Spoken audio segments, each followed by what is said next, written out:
Assalamualaikum warahmatullahi wabarakatuh. Selamat siang. Salam sejahtera untuk kita semua. Salam rahayu. Mendekati masa pemilu 2024, PDI tampak semakin agresif. Dalam satu hari saja, Partai Moncong Putih itu pun bertemu dengan dua ketua umum partai. Yang pertama, Puan Maharani ketemu dengan ketua umum PKB, yaitu Caimin. Kemudian selanjutnya pertemuan Puan dengan ketua Golkar, Erlangga Hartarto. Dalam pertemuan dengan Caimin disebut kalau Puan menawari Caimin posisinya salah satu kandidat cawapres Ganjar. Itu berarti PKB masuk dalam koalisi PDI dengan P3. Tapi sejauh ini memang belum ada langkah serius selanjutnya, karena kata Caimin kalau sudah ada kesepakatan serius dia akan berdiskusi dengan Prabowo, sebab antara PKB dan Gerindra sudah terjalin kesepakatan koalisi sebelumnya, sempat beredar narasi kedekatan antara Prabowo dengan Erik yang membuat publik berasumsi keduanya telah menjalin komunikasi serius untuk Pilpres tahun 2024. Sejauh ini belum ada pernyataan resmi dari kedua belah pihak, tapi isu soal Erik yang menjadi cawapresnya Prabowo itu masih mengemuka. PKB secara taktis masih berupaya mengelak mungkin maksud Caimin ingin ada kepastian tentang posisinya di dalam koalisi PDI, karena ada 5 nama calon lain yang dikabarkan bakal menjadi wakilnya Ganjar. Meskipun begitu, kabarnya dalam waktu dekat Megawati akan segera bertemu dengan Caimin, ingin untuk membicarakan langkah selanjutnya. Ada kemungkinan pertemuan dengan Puan dan Caimin itu sebagai pembuka diskusi untuk lebih dalam dan dilanjutkan dengan Bu Mega. Sedangkan dalam pertemuan Puan dan Erlangga disebut bahwa kemungkinan besar Golkar akan merapat ke PDI. Bergeraknya Golkar ke PDI karena ada banyak faktor ya. Yang pertama, karena langkah Erlangga mendekati Prabowo dijegal oleh Caimin.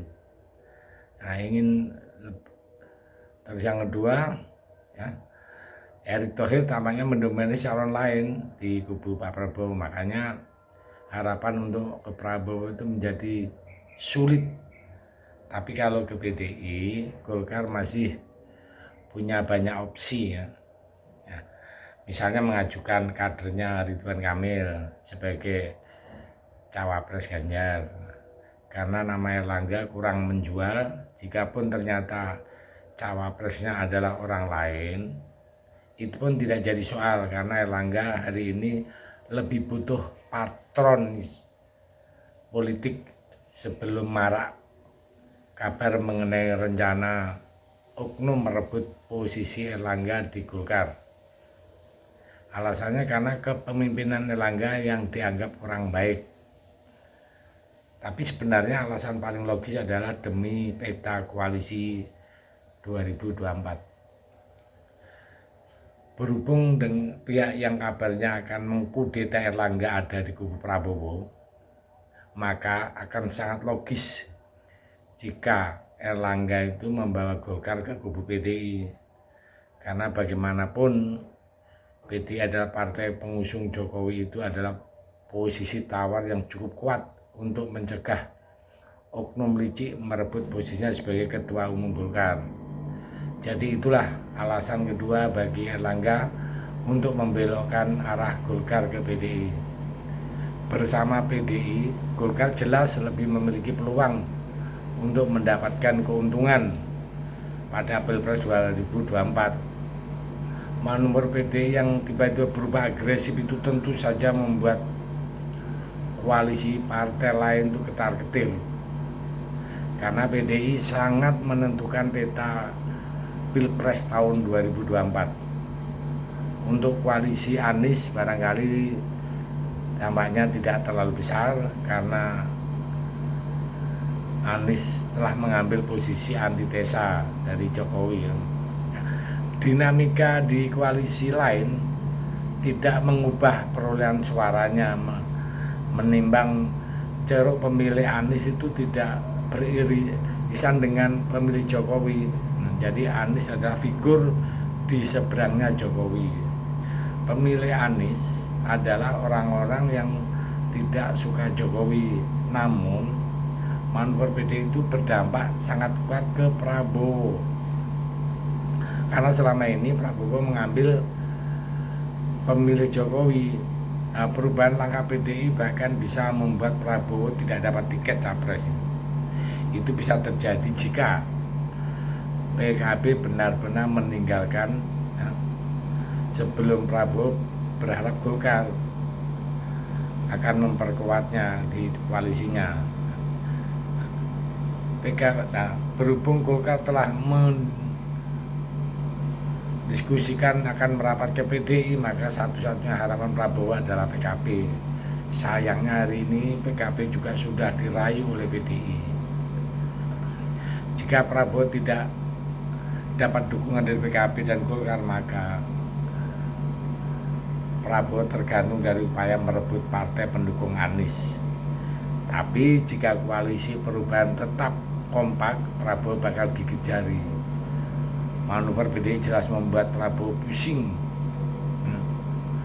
dan Anies waspada kelanjutan dari manuver PDI akan semakin membuat koalisi itu lain, ya. Mereka hanya bisa menunggu jika PKB benar-benar pindah untuk koalisi, ya. Pertarungan berdarah terjadi antara Prabowo dan Anies. Salah satu dari keduanya bakal gagal dapat tiket capres, ya. Anies mungkin sudah pasrah nggak dapat tiket capres, tapi kalau ternyata Prabowo yang nggak dapat tiket capres, pilihannya mungkin bisa lempar handuk itu atau gebrak meja, ya. Itu yang akan terjadi di kubu Prabowo. Ya, kita tunggu dan kita lihat kelanjutannya. Drama politik tambah seru karena biasanya PDI itu adem ayem, yang dibilang partai sombong, ternyata setelah bangun bergerak orang malah koalisi menggigil semua. Boleh. Mbak Puan sangat dijempol lah, manuvernya bikin pusing semua koalisi-koalisi. Saya pikir itu. Terima kasih. Merdeka.